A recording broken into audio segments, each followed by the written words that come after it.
Hi friends, मैं हूं आमिर खान और आप देख रहे हैं लीगल अफेयर्स। तो आज हम इस वीडियो में डिस्कस करने वाले हैं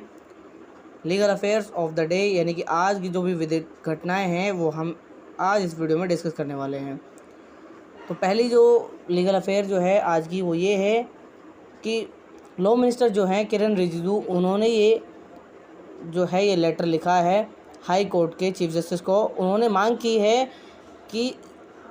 फास्ट ट्रैक कोर्ट की संख्या जो है वो बढ़ानी चाहिए और स्पेशल फास्ट ट्रैक कोर्ट जो हैं वो सेटअप करनी चाहिए सेंट्रल गवर्नमेंट की स्कीम के अंडर में, जिसमें जो कि किसके लिए एस्टेब्लिश की जानी चाहिए, पॉक्सो और रेप के जो मैटर्स हैं उनके लिए। सेकंड जो लीगल अफेयर्स है वो आज की ये है, सीनियर एडवोकेट इंदिरा जयसिंह ने रिक्वेस्ट की है चीफ जस्टिस ऑफ इंडिया को लाइव स्ट्रीम की किस मामले में, जो कॉन्स्टिट्यूशन बेंच की जो हियरिंग होती है उनके मामले में। उन्होंने अपने इस लेटर में लिखा है चीफ जस्टिस यू ललित को एड्रेस करते हुए, जैसे कि हर एक भारतीय नागरिक का ये फंडामेंटल राइट है, क्या सूचना पाने का हर एक भारतीय नागरिक को अधिकार है, इसलिए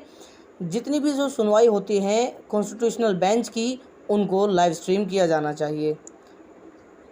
थर्ड जो लीगल अफेयर्स है आज की वो ये है, right to establish educational institution. वो एक फंडामेंटल राइट है, कहाँ पर, under article 19 clause 1 clause G में, और उसे रेस्ट्रिक्ट नहीं किया जा सकता है किसी भी एग्जीक्यूटिव इंस्ट्रक्शन के द्वारा, यानी कि एग्जीक्यूटिव अथॉरिटी के किसी भी इंस्ट्रक्शन यानी निर्देश के द्वारा उसे रेस्ट्रिक्ट नहीं किया जा सकता है, उस पर कोई पाबंदी नहीं लगाई जा सकती है। असल में हुआ क्या था इस मामले में, सुप्रीम कोर्ट के पास ये मामला जब पहुंचा तो सुप्रीम कोर्ट ने उसमें कहा है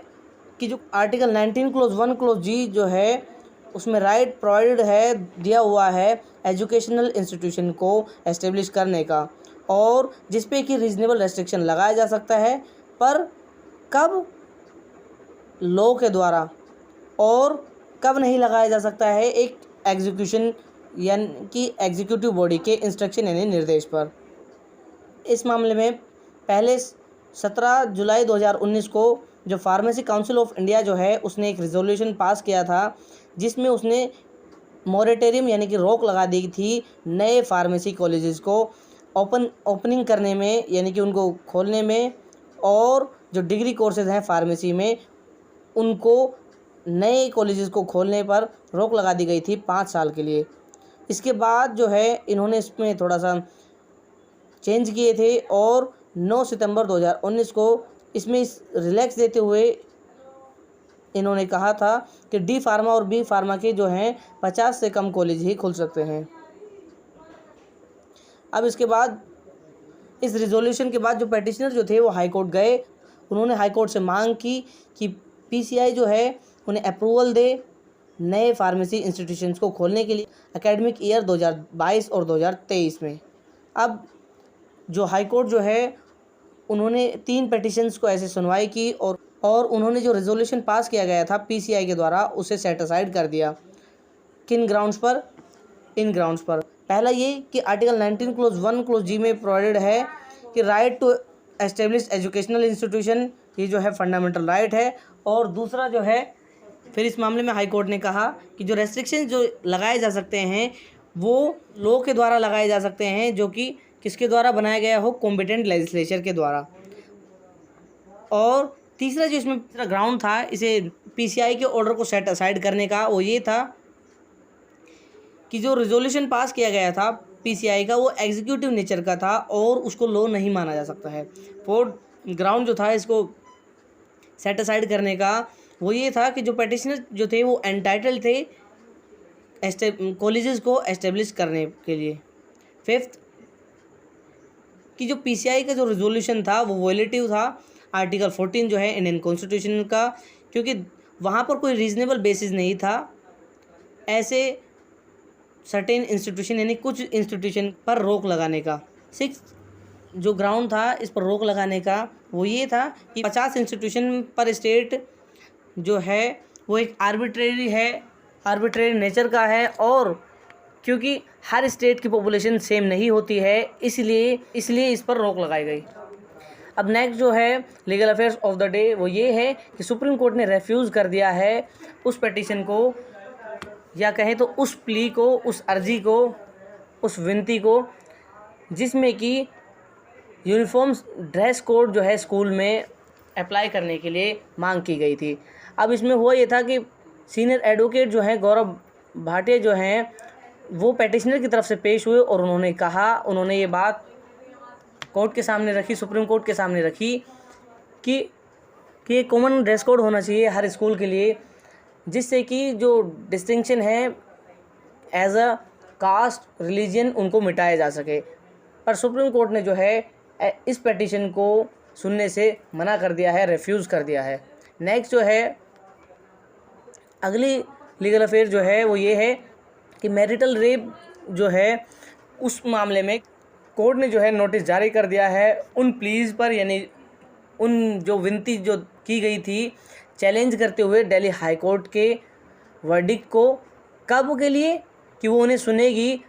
फरवरी 2022 में। अब नेक्स्ट जो है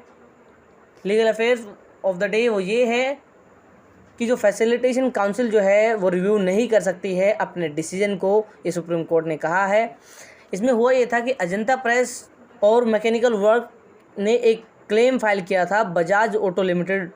के अगेंस्ट में फैसिलिटेशन काउंसिल में 2009 में। अब जो क्लेम जो था वो रिजेक्ट कर दिया गया था काउंसिल के द्वारा। फिर अजंता जो प्रेस जो है उन्होंने एक एप्लीकेशन फ़ाइल की रिकन्सिडरेशन के लिए। अब फैसिलिटेशन काउंसिल ने उसे रिव्यू किया अपने अर्लियर डिसीजन को और उसने एक अवार्ड पास कर दिया। अब इसके बाद हाई कोर्ट ने बजाज ऑटो लिमिटेड की रिट को अलाउ करते हुए जो दोनों डिसीजन दिए गए थे उन्हें सेट असाइड कर दिया गया था और उसने जो अपील जो है वो सेक्शन 18 और 19 में एपेक्स कोर्ट के पास गई। तो उसमें क्या बातें रखी गई, क्या बातें कही गई, वो ये थी कि शुरू में जो है फैसिलिटेशन काउंसिल जो है उसे कंसिलेशन कराना चाहिए। सेकंड जो है ऐसे कंसिलेशन के फेलियर होने के बाद जो डिस्प्यूट जो है यानी कि आर्बिट्रेशन किया जाना चाहिए उसमें, या तो फैसिलिटेशन काउंसिल के द्वारा अपने आप या फिर किसी दूसरे इंस्टीट्यूशन को उसे रेफ़र कर देना चाहिए। तीसरा जो है जो डिसीजन अराइव होता है तो उसमें जो है अवार्ड कॉन्स्टिट्यूट होना चाहिए, यानी अवार्ड पारित किया जाना चाहिए। अब नेक्स्ट जो है legal affairs of the day वो ये है